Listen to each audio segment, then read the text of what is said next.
അങ്ങനെ ഹൈദരാബാദ് FC മാറി sporting club Delhi ആയതോടെ Kerala ബ്ലാസ്റ്റേഴ്സിൻ്റെ ശാപം ഉറപ്പായി.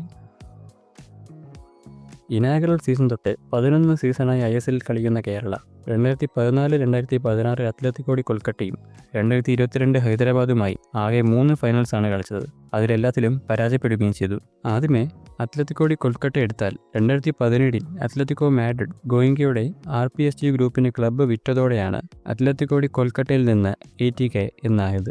എന്നാൽ I-ലീഗിൽ കളിക്കുന്ന ഇന്ത്യയുടെ ഇതിഹാസ ക്ലബ്ബായ മോഹൻ ബഗാനെ ഫൈനാൻഷ്യലി രക്ഷിക്കാനായി അദ്ദേഹം ക്ലബിൻ്റെ മെജോറിറ്റി സ്റ്റേക്ക് വാങ്ങി 2020 2 ക്ലബ്ബും കൂടി മെർജായാണ് ATK മോഹൻ ബഗാനായത്. പക്ഷേ മോഹൻ ബഗാന്റെ ഫ്രണ്ടിൽ ATK എന്ന ടേം മോഹൻ ബഗാൻ ഫാൻസിന് അത്രക്കങ്ങ് ഇഷ്ടപ്പെട്ടില്ല. അത് തൻ്റെ ക്ലബിൻ്റെ ലെഗസിയും ഹിസ്റ്ററിയും ഒക്കെ അവമാനിക്കുന്ന ഒന്നാണെന്ന് പറഞ്ഞ് ഫാൻസിൻ്റെ കണ്ടിന്യൂസ് പ്രൊട്ടസ്റ്റ് കാരണം 2023 ATK എന്ന് പൂർണ്ണമായി മാറ്റി ഇന്നത്തെ മോഹൻ ബഗാൻ സൂപ്പർ ജയൻസ് ആയി ക്ലബിൻ്റെ പേര് മാറ്റിയത്. എന്നുവെച്ചാൽ ATK എന്നൊരു ക്ലബ്ബ് ഇപ്പോൾ ഇല്ല, അത് മോഹൻ ബഗാനാണ്.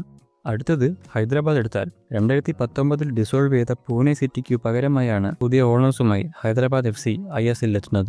എന്നാൽ ഫൈനാൻഷ്യൽ പ്രതിസന്ധി കാരണം 2024-25 സീസണിന് മുന്നോടിയായി ഡൽഹി ബേസ്ഡ് BC ജിൻഡൽ ഗ്രൂപ്പിന്റെ Jindal football private limited club വാങ്ങി അവരുടെ സൗകര്യത്തിനായി ഡൽഹിയിലേക്ക് മാറ്റാനായിരുന്നു ആഗ്രഹം. അത് ഉടനെ നടന്നില്ലെങ്കിലും ഒക്ടോബർ 2025 അവർ ഒഫീഷ്യലി അനൗൺസ് ചെയ്തു ഹൈദരാബാദ് FC ഇനി സ്പോർട്ടിംഗ് ക്ലബ് ഡൽഹി എന്ന പുതിയ പേരിൽ ഡൽഹിയിൽ കളിക്കുമെന്ന്. എന്നുവെച്ചാൽ ISL ഇനി ഹൈദരാബാദ് ബേസ്ഡ് ഒരു ക്ലബ്ബില്ല. അതുകൊണ്ട് കേരള ബ്ലാസ്റ്റേഴ്സ് ഫാൻസ് ഇത് കേരളയുടെ ശാപം എന്ന് പറയുന്നതിൽ വലിയ അത്ഭുതമൊന്നുമില്ല.